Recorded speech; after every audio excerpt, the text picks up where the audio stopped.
Dear students, आज हम topic करेंगे वन डायमेंशनल मोशन के अंदर कैलकुलस मेथड को कैसे इंप्लीमेंट किया जाता है। कैलकुलस मेथड की जरूरत क्यों पड़ती है हमारे को? क्या हम नॉर्मली कैलकुलेशन नहीं कर सकते? क्या हमारे पास इतने सारे पहले ही फार्मूलाज हैं, पहले ही इतने सारी इक्वेशंस हैं, इतने सारे ग्राफ्स हैं, ग्राफिकल मेथड हम ऑलरेडी कर चुके हैं। Still do we require calculus method? Yes, we require. Reason क्या है? मैं आपको रीजन बताता हूं पहले, क्योंकि जब तक आपको रीजन नहीं पता लगेगा तब तक आप परेशान होते रहेंगे सर कि यार कैसे चलेगा, या तो ये कैलकुलस मेथड क्यों आ गया हमारे पास में। तो भाई कैलकुलस मेथड लगाने का रीजन क्या है कि मान लीजिए आपने वेलोसिटी टाइम ग्राफ लिया। अब इस वेलोसिटी टाइम ग्राफ के अंदर एक तो होता है कांस्टेंट एक्सेलरेशन, उसका ग्राफ स्ट्रेट जाता है। अगर ये ग्राफ ऐसे गया तब ये ग्राफ क्या दिखा रहा है आपको? ये ग्राफ ये दिखा रहा है कि इस पॉइंट पर आके एक्सेलरेशन की वैल्यू कुछ अलग है, इस पॉइंट पर आकर के एक्सेलरेशन की वैल्यू कुछ अलग है, और इस पॉइंट पर आकर के एक्सेलरेशन की वैल्यूज क्या आ गई? वो डिफरेंट हो गई। तो एक्सेलरेशन का वैल्यूज जो है वो क्या कर रहे हैं? वेरी कर रहे हैं। और अगर वेरी कर रहे हैं तो किसके हिसाब से वेरी कर रहे हैं? टाइम के हिसाब से वेरी करें। और अगर ये टाइम के हिसाब से वेरी कर रहे हैं, इसका मतलब एक्सेलरेशन भी टाइम डिपेंडेंट फंक्शन बन गया। वेलोसिटी तो टाइम डिपेंडेंट था ही, एक्सेलरेशन भी टाइम डिपेंडेंट हो गया।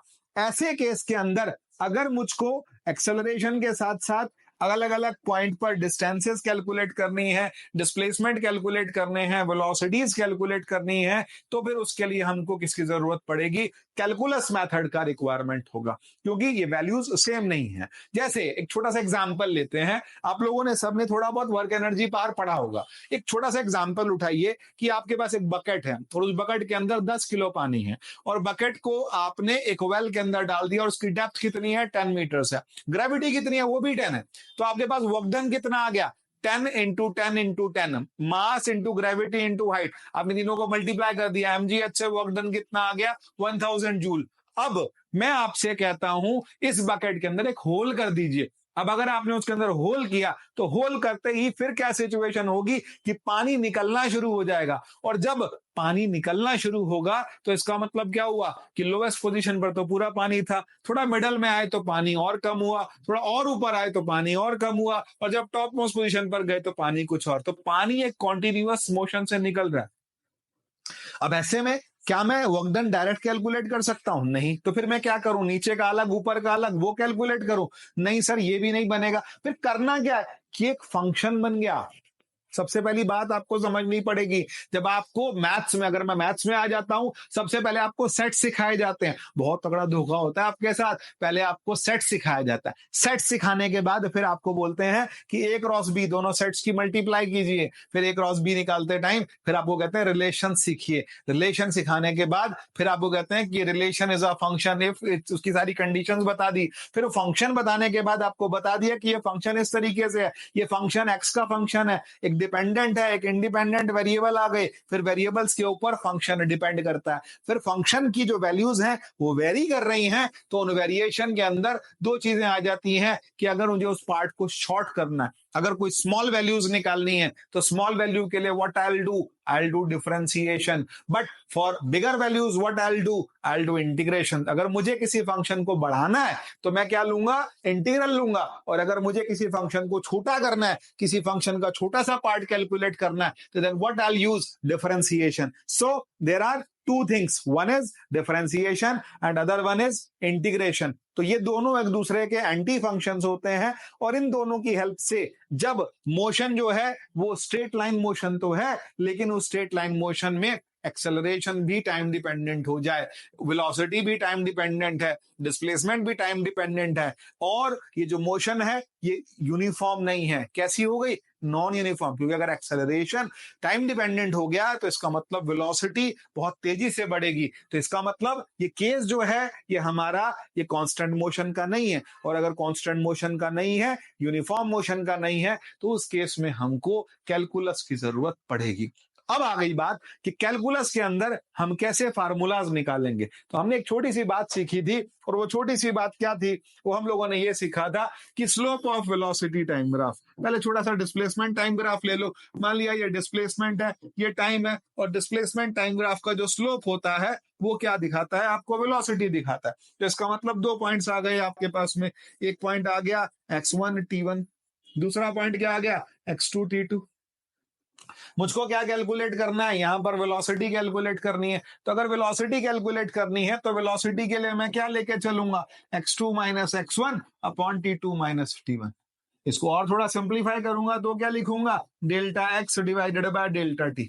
और उससे अगले पार्ट के अंदर अगर मुझको और छोटा करना है तो फिर मुझको क्या करना होगा, फिर मुझको लिमिट लगानी होगी, and that limit will be delta t tends to 0। अगर ये वैल्यू बहुत छोटी हो गई, और अगर बहुत छोटी वैल्यू लगाई तो फिर हम इसी वेलोसिटी को क्या कह देते हैं, फिर यहां पर वेलोसिटी का नाम आ जाता है dx अपॉन dt या फिर ds अपॉन dt।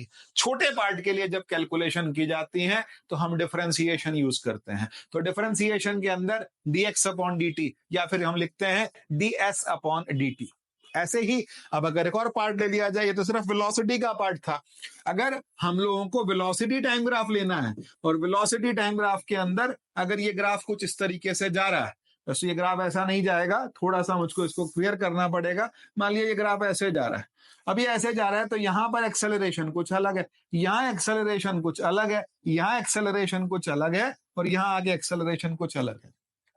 अब यहाँ इन अलग अलग जगहों पर मुझे स्लोप कैलकुलेट करनी है, इधर की स्लोप, इधर की स्लोप, इधर की स्लोप और इधर की स्लोप। जब ये स्लोप कैलकुलेट करनी होगी तो वहां जब मैं फार्मूला लूंगा तो acceleration will be equal to dv upon dt, differential of किसका, वेलोसिटी का, विद रेस्पेक्ट टू का क्या मतलब है, मान लिया आप नए हैं 11th में आए हैं, सर यार ये विद रेस्पेक्ट टू का मतलब क्या है, विद रेस्पेक्ट टू का मतलब आप डिनोमिनेटर में dt ले रहे हैं। अगर विद रेस्पेक्ट टू x होगा तो आप क्या लेंगे, डिनोमिनेटर में x। जितना फिजिक्स आपको इसमें रिक्वायरमेंट है, फिजिक्स में जितना मैथ्स रिक्वायर्ड है वो हार्डली 3-4% ही है, क्योंकि पूरी कैलकुलस आपको नहीं सिखानी है हमने, सिंपल बताना है कि डिफरेंशिएशन कैसे होता है और उस डिफरेंशिएशन की हेल्प से हम कैसे सिंप्लीफाई कर सकते हैं। तो ये मेरे पास आ गया dv अपॉन dt, और कंडीशन क्या है, when delta t, when time tends to 0। Tends to का मतलब क्या होता है,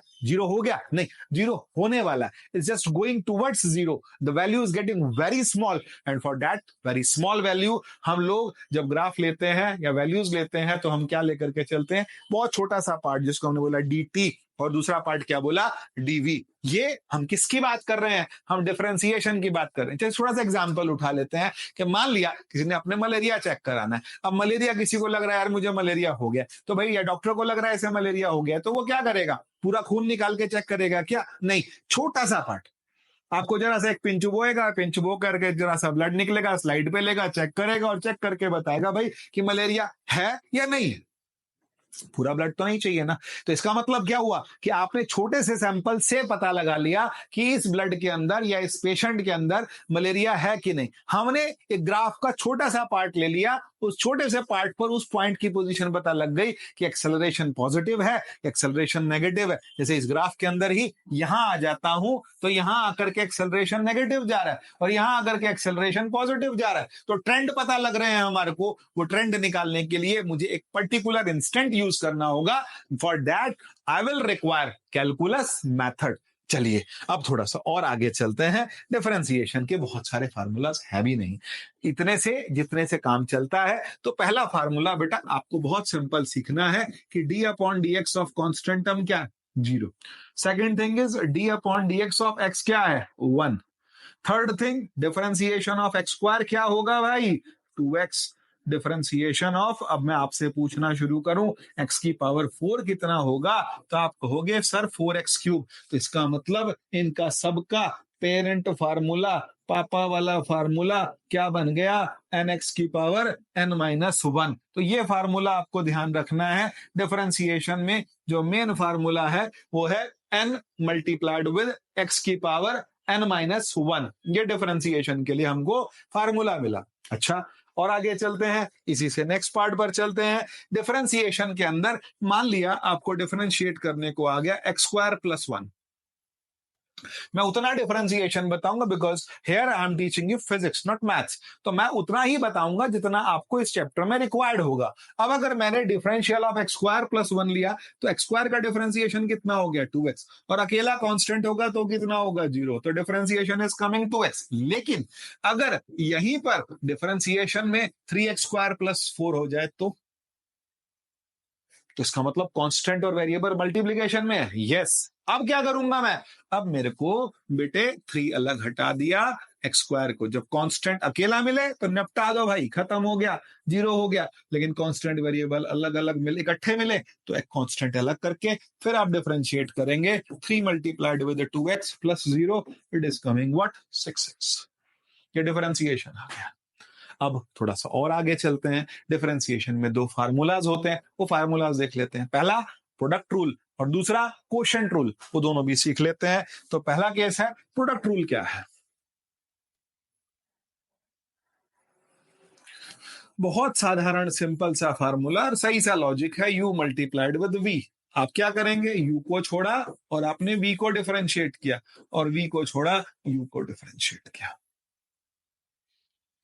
एक टर्म छोड़ी, फर्स्ट टर्म छोड़ दी, सेकंड को डिफरेंशिएट किया, सेकंड टर्म छोड़ी, फर्स्ट को डिफरेंशिएट किया। जैसे अगर मेरे पास आ जाता है डिफरेंशिएशन ऑफ कितना? X square plus 1 into x cube plus 1। अब मैं क्या करूंगा? एक्स स्क्वायर प्लस 1 छोड़ दिया मैंने, और डिफरेंशिएशन किसका? एक्स क्यूब प्लस 1 का, प्लस एक्स क्यूब प्लस 1 छोड़ दिया और एक्स स्क्वायर प्लस 1 को डिफरेंशिएट कर देंगे। तो क्या मिलेगा? एक्स स्क्वायर प्लस 1 छोड़ा, एक्स क्यूब का differentiation is coming 3x square, x cube plus 1 छोड़ा, differentiation of x square is coming 2x। Now I can simplify it and I can find the answer here. इसके बाद next part पर आते हैं। एक होता है कोशेंट रूल। कोशेंट रूल क्या है? Numerator divided by denominator. तो मैं इसको ऐसे लिख लेता हूं, n/d। क्या मिलेगा भाई? फार्मूला क्या बनेगा? डिनोमिनेटर का स्क्वायर, डिनोमिनेटर छोड़ दिया, differential of numerator, minus numerator छोड़ दिया, differential of denominator. So this is what? This is quotient rule. तो क्वोशिएंट रूल के अंदर पहली बारी किसकी आएगी? न्यूमरेटर की, और दूसरी बारी किसकी आएगी डिफरेंशिएशन में? डिनोमिनेटर की। Let's go to the next part. तब नेक्स्ट पार्ट आता है कि भाई क्वेश्चन कैसे बनेंगे सर। तो क्वेश्चन बहुत बढ़िया निकल करके आता है। मान लीजिए आपके पास क्वेश्चन आ गया 3t square minus 2t plus 1, और कहता है कि ये डिस्प्लेसमेंट दिया t टाइम है, find velocity and acceleration at t equal to 2 seconds. ये क्वेश्चन दो पार्ट में डिवाइड हो जाएगा। पहला वेलोसिटी, तो मैं इसको डिफरेंशिएट करता हूं, तो dx बाय dt कितना आएगा मेरे पास? 3 इंटू एक्स स्क्वायर का 2t माइनस 2 इंटू टी का 1 प्लस 1 का 0, तो इट इज कमिंग 60 माइनस 2। मैं टाइम की जगह 2 सेकेंड लगा देता हूं, क्या मिलेगा? 6 into 2 minus 2, it's coming 10 metres per second. ये है आपका मैथ्स का फायदा। ये मैथ्स का फायदा कि मैथ्स से आप ऐसे ऐसे कैलकुलेशंस भी कर सकते हैं। हम तो वैसे ही, किसने बनाई मैथ्स, भगवान हमारा क्या कर दिया, हमारी जिंदगी खराब कर दी। नहीं भैया, जिंदगी बना दी, आपके लिए कैलकुलेशंस बहुत इजी हो गई। अब एक और चीज, यहीं से आगे आ जाओ, वेलोसिटी से एक्सेलरेशन चाहिए, तो एक्सेलरेशन क्या होगा? D by d t of v. D by d t of v क्या है? 60 माइनस 2। 60 माइनस 2 का डिफरेंशिएशन क्या आएगा? 6। सर यहाँ तो 6 ही आ रहा है, टी तो है ही नहीं, मैं क्या करूं? टी है नहीं, इसका मतलब ये 6 है, और ये कांस्टेंट बना हुआ है। ये एग्जांपल किसका है? कांस्टेंट एक्सेलरेशन का। देखो एक बात याद रखना, अगर क्वाड्रेटिक फॉर्म में डिस्प्लेसमेंट है तो लीनियर फॉर्म में वेलोसिटी होगी और कांस्टेंट फॉर्म में एक्सेलरेशन होगा। क्या बोला? दोबारा सुनो, अगर डिस्प्लेसमेंट क्वाड्रेटिक की फॉर्म में है और वेलोसिटी किसकी फॉर्म में आएगी? लीनियर फॉर्म में आएगी, और एक्सेलरेशन सिंगल डिजिट में आएगा। लेकिन अगर डिस्प्लेसमेंट आपका टी क्यूब की फॉर्म में आ रहा है तो वेलोसिटी क्वाड्रेटिक की फॉर्म में आएगी, एक्सेलरेशन लीनियर होगा, और वो टाइम डिपेंडेंट होगा, और टाइम डिपेंडेंट होगा तो इसका मतलब वो लीनियर केस बनेगा। तो यहां पर हमको थोड़ा आइडिया भी लगा लेना चाहिए क्वेश्चन देख करके, जब हम जेई का नीट का एग्जाम की तैयारी करते हैं, पता होना, आईक्यू बन जाना चाहिए कि यार ये जो है ना, ये टी स्क्वायर की फॉर्म में है डिस्प्लेसमेंट, तो इसका मतलब जो एक्सेलरेशन आएगा वो कांस्टेंट आएगा। तो ये एग्जांपल जो है वो कांस्टेंट मोशन का।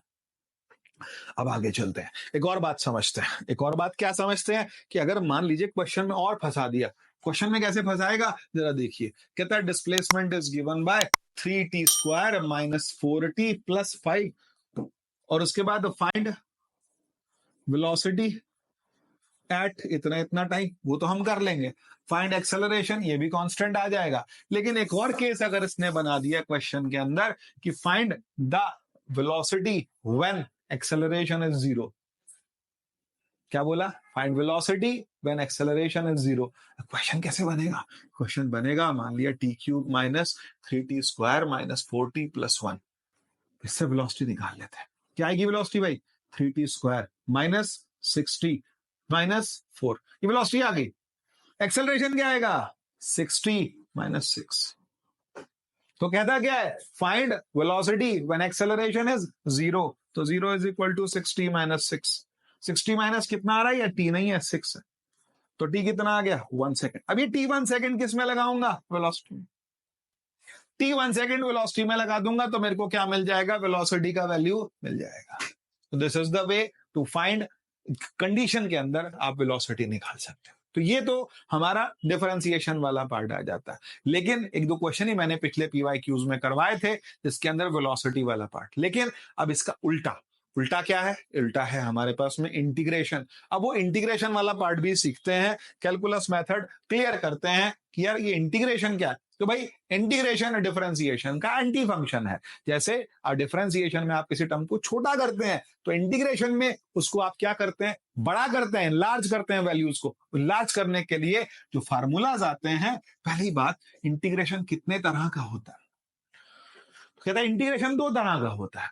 एक इंडेफिनेट इंटीग्रल, जिसमें आपको क्या लगाना पड़ता है? प्लस सी। और एक होता है डेफिनेट। डेफिनेट की बात थोड़ा रुक के करते हैं, पहले समझते हैं कि इंडेफिनेट इंटीग्रेशन क्या होता है। तो भाई इंडेफिनेट इंटीग्रेशन के अंदर हमको प्लस सी लगाना पड़ रहा है। तो यार ये सी लगाने का क्या केस है? पहले तो यही बात, क्योंकि बच्चों को लगता है यार ये क्यों लगवा दिए। मैं आपसे एक बात पूछता हूँ, एक छोटी सी बात पूछता हूँ। 5/50 को क्या लिख दोगे? बताते रहना, थोड़ा कमेंट भी देते रहना। 5/50 को आप क्या लिखोगे? 1/10। क्या पर क्या 1/10 को आप 5/50 लिख सकते हो? नहीं, नहीं सर मैं तो 2/20 लिखूंगा। एक और बच्चा बोलेगा मैं तो 10/100 लिखूंगा। इसका मतलब क्या हो गया? हर एक बच्चे ने अलग अलग बात करी। अब यहां पर 5/50 है, ये 1/10 आ गया। 1/10 को 2/20 भी लिख सकते हैं, 3/30 भी लिख सकते हैं। तो काटना तो आसान है, काटने का मन भी करता है, फटाफट काट दो बस आंसर आ जाए। लेकिन जब टीचर कहता है कि मैं इसको 5 से मल्टीप्लाई, 5 से डिवाइड, तो आप क्या बोलते हैं? सर ये क्या करना चाह रहे हैं आप? मुझे सपना आएगा, मुझे कैसे पता लगेगा मल्टीप्लाई करना डिवाइड करना? इसका मतलब आप काटना तो एक्सेप्ट कर रहे हो, मल्टीप्लाई करना एक्सेप्ट नहीं कर रहे, है कि नहीं? बताओ इस बात को। तो अब क्या किया जाए? तरीका क्या होगा? तरीका भाई ऐसा है कि हम लोगों ने यहां, हमें नहीं पता कि कौन सी टर्म कट गई थी। जैसे मैं आपसे पूछता हूं डिफरेंशिएशन ऑफ x² क्या होता है? तो आप बोलेंगे सर 2x। ये तो कोई बात ही नहीं पूछने की। मैं आपसे पूछता हूं x² प्लस 4 का डिफरेंशिएशन क्या होगा? तो आप कहोगे 2x। मैंने कहा चलो ठीक है भाई। मैंने कहा डिफरेंशिएशन ऑफ x² प्लस 100 क्या होगा? वो भी 2x। होवे, ये तो सब में 2x आ गया, sorry for the words, but ये तो हर एक में 2x आ गया। फिर इंटीग्रेट करके इंटीग्रल ऑफ 2x क्या होगा? सर x² होगा। क्यों भाई? x² क्यों होगा? x² प्लस 1 भी हो सकता है, x² प्लस 10 भी हो सकता है, x² प्लस 100 भी हो सकता है। I will write x² plus c। What will write? x² plus c। मुझे क्या पता कौन सा कांस्टेंट जीरो हो गया था? Are you getting it? आपको ये बात समझनी चाहिए कि भाई ये कैलकुलस के अंदर ये प्लस सी लगाने का क्या केस है। तो plus c plus constant term लगाने का ये केस है कि जब आप डिफरेंशिएट करते हैं तो टर्म्स जीरो होती हैं, कांस्टेंट टर्म जीरो हो जाती हैं। तो जब आप इंटीग्रेट करेंगे तब क्या होगा? उस कांस्टेंट को आपको दोबारा प्रोड्यूस करना होगा। वो प्रोड्यूस करने के लिए what you are writing plus C. अब अगर यही इंटीग्रेशन किसी लिमिट्स में किया जाए, from this limit to this limit, तो फिर हम बोलते हैं उसको डेफिनेट इंटीग्रल। और अगर लिमिट्स में नहीं किया गया तो फिर हम उसको क्या बोलते हैं? Indefinite integral. तो इंटीग्रेशन के मेरे पास दो मेथड्स हैं, इनडेफिनेट और डेफिनेट। चलते हैं और आगे बात करते हैं। ये तो बहुत सिंपल सा फार्मूला था, कुछ फार्मूलाज लिख लेते हैं। इंटीग्रेशन ऑफ 1 क्या आ गया? x plus c. Integral of x² क्या आ गया? Sir x³/3। Integration of x की पावर 5 क्या आएगा? सर x की पावर 6/6। तो इसका मतलब इनका पेरेंट फार्मूला क्या हो गया? x की पावर n+1 अपॉन n+1। और एक बात और, जिसके रेस्पेक्ट में आप इंटीग्रेट करते हैं अब उसको मल्टीप्लाई करते हैं, जिसके रेस्पेक्ट में आप डिफरेंशिएट करते हैं उससे डिवाइड करते हैं। Hopefully you are getting it. जब आप जिसके रेस्पेक्ट में करते हैं अपॉन dx आएगा, जब आप किसी के रेस्पेक्ट में इंटीग्रेट करते हैं मल्टीप्लाइड बाय dx। तो ये इंटीग्रेशन का मेथड हुआ। अब और आगे चलते हैं कि अगर मुझसे इंटीग्रेशन का ही पार्ट पूछ ले, इंटीग्रेशन के बहुत फार्मूलाज हैं, लिस्ट आपके पास ऑलरेडी है, स्कूल में कर रखे हैं, सब चीजें कर रखी हैं फार्मूलाज देने के लिए, बिकॉज मेरा पार्ट फिजिक्स है यहाँ पर समझाने के लिए, तो मैं फिजिक्स वाली पार्ट की बात करता हूं कि मान लीजिए आपको वेलोसिटी दे दी और वो बोलता है फाइंड डिस्प्लेसमेंट, आपसे डिस्प्लेसमेंट मांग रहा है और एक चीज गिवन देगा, एक चीज ना साथ में आपको लगेगा यार पागल है, कई बार किसी किसी को नहीं आता ना कि क्यों दे रखी, कंडीशन क्यों दे रखी, कंडीशन ये दे रखी है body starts from rest, body starts from rest, या फिर ये कह दिया कि body starts from zero displacement, x zero है जब टी जीरो है, ऐसा कुछ बता रखा है। तो फिर क्या लेके चलो, मैं इसको पहले इंटीग्रेट करता हूं, जब मैं इनको इंटीग्रेट करूंगा तो v को मैं क्या लिखूंगा, ds बाय dt। बहुत आराम से देखते हैं, आप इसको जल्दी नहीं करते। तो ds क्या होगा, ds होगा 2t minus 5 multiplied with dt। आपने दोनों साइड क्या कर दिया, इंटीग्रल, 1ds का इंटीग्रेशन क्या आ गया s, यहां कितना आएगा 2 इंटीग्रेशन ऑफ t का माइनस 5 इंटीग्रेशन ऑफ 1 का, क्या मिलेगा मुझको, s is equal to 2t square by 2 minus 5t plus c। तो s is coming t square minus 5t plus c। अब ये क्या कहता है, when t is 0 x is 0 या t is 0 s is 0, 0 is equal to 0 minus 0 plus c, c is coming what, तो velocity की displacement कितना आ जाएगा, यहां पर c की वैल्यू कितनी आ गई 0, डिस्प्लेसमेंट आ गया t square minus 5t। Indefinite integration के अंदर जब प्लस c, अगर आपको लिमिट दी है तो नथिंग लाइक दैट, आप लिमिट से कर लीजिए, find the displacement between this interval, find the displacement from t is equal to 2 second to t is equal to 5 second, में वो भी करके दिखा देता हूं, वो डेफिनेट हो जाएगा। तो डेफिनेट वाला केस भी देख लेते हैं कि मान लिया वेलोसिटी आपको 5t माइनस 3 दे रखी है और आपसे डिस्प्लेसमेंट मांगा बिटवीन किसके बीच में, t is equal to 2 seconds to t is equal to 5 seconds। क्या करूंगा मैं, ds upon dt is equal to 5t minus 3, तो ds कितना आ गया 5t माइनस 3 dt। लिमिट के लिए इंटीग्रेट कर दूंगा, 1ds is equal to 5 integral of t dt minus 3 integral of 1 dt, और लिमिट बता दी 2 से 5। अब इंटीग्रेट भी कर देंगे और लिमिट भी लगा देंगे, तो s का इंटीग्रेशन ऑफ दिस कितना आ गया s, और यहां कितना आ रहा है t का t स्क्वायर बाय 2, और लिमिट क्या है 2 से 5, और माइनस 3t, और लिमिट क्या है 0 2 से 5, पहले अपर लिमिट फिर लोअर लिमिट। तो हम क्या करेंगे 5 square by 2 minus 2 square by 2, यहाँ 5 माइनस 2, सिंप्लीफाई कर लेता हूं, आपको बता देता हूं करके कि क्या वैल्यू आएगी। तो 5 बाय 2 और t स्क्वायर में 5 square minus 2 square, 5 square is 25 minus 2 square is 4, और उसके बाद minus 3, 5 minus 2, you can put the values and you can get the answer। So this is the method to find displacement। अगर velocity से acceleration मांगेगा हम differentiate कर देंगे, acceleration से वेलोसिटी मांगेगा इंटीग्रेट कर देंगे। 3 स्टेशन ले लो ना, 3 स्टेशन है ना, ऐसे ले लो, देहरादून, फिर उसके बाद कौन सा, देहरादून के बाद अगर आपने ले लिया एक अगला स्टेशन, फिर उससे अगला स्टेशन, देहरादून पहला स्टेशन ले लिया, उससे अगला हरिद्वार ले लो, उससे अगला रुड़की ले लिया आपने, मान लिया, ठीक है जी। तो फिर देहरादून से रुड़की, और देहरादून से रुड़की सीधे कैसे जाएंगे, नहीं जा सकते, पहले कौन आएगा, हरिद्वार आएगा।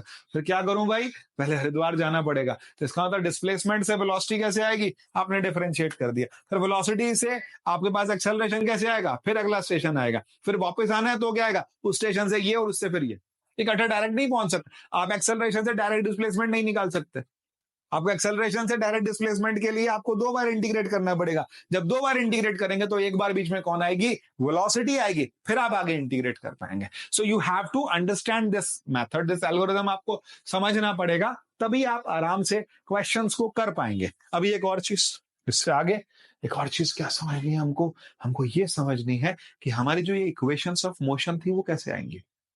Let's do.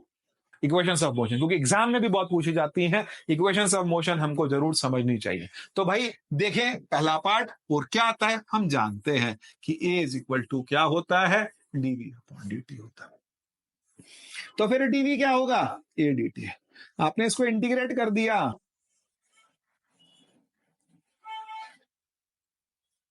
और लिमिट क्या लगा दिया आपने, 1 डी टी। तो यहां इनिशियल लिमिट क्या है, 0। ये कितनी आ गई, टी। ये कितना है, यू, और ये कितना आ गया, वी। 1 डीवी का इंटीग्रेशन क्या आएगा, वी। लिमिट क्या है, यू से भी। 1 dt का इंटीग्रेशन क्या आएगा, टी। लिमिट क्या है, 0 से T.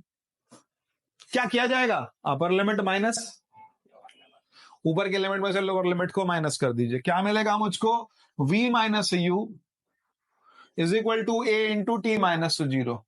What I am getting, v minus u is equal to a t, या फिर v is equal to u plus a T.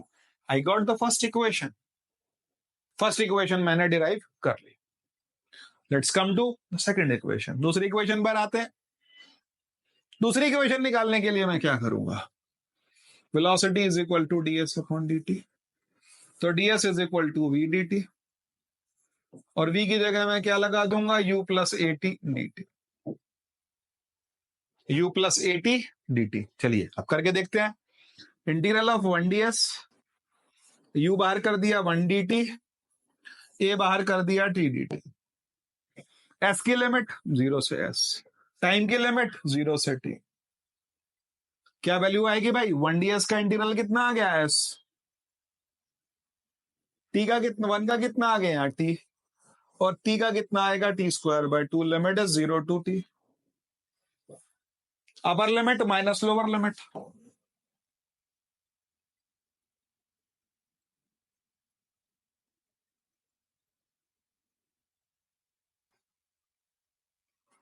It's coming s is equal to u t plus half a t square.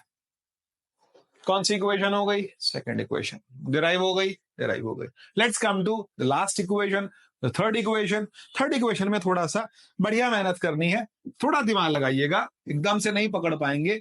हम जानते हैं is equal to dv upon d t होता है, लेकिन यहां से टी एलिमिनेट करना है मुझे। D v upon d s into d s upon d t. इस d s upon d t को मैं क्या लिख सकता हूं, वी, वेलोसिटी। तो v d v is equal to कितना आ गया, a d s. Now what, integral of v d v is equal to a integral of d s. कुछ नहीं बचा, 1 बचा, यहां 0 से s और यहां u से v। v का integration v square by 2, limit u से v, a integration s, limit 0 से s। Upper limit minus lower limit. What I put, v square minus u square. v square minus u square is equal to 2as, and the equation is coming v square is equal to u square plus 2as. Finally we got all three equations. So keep learning, stay with us, connected रहिए। आपने अगर subscribe नहीं किया, आप subscribe कर लें, bell button दबा दें, सो डैट आप हमेशा हमसे कनेक्टेड रहें। अभी इस चैप्टर के कुछ क्वेश्चंस भी करेंगे, and then will move to the back test. Thank you.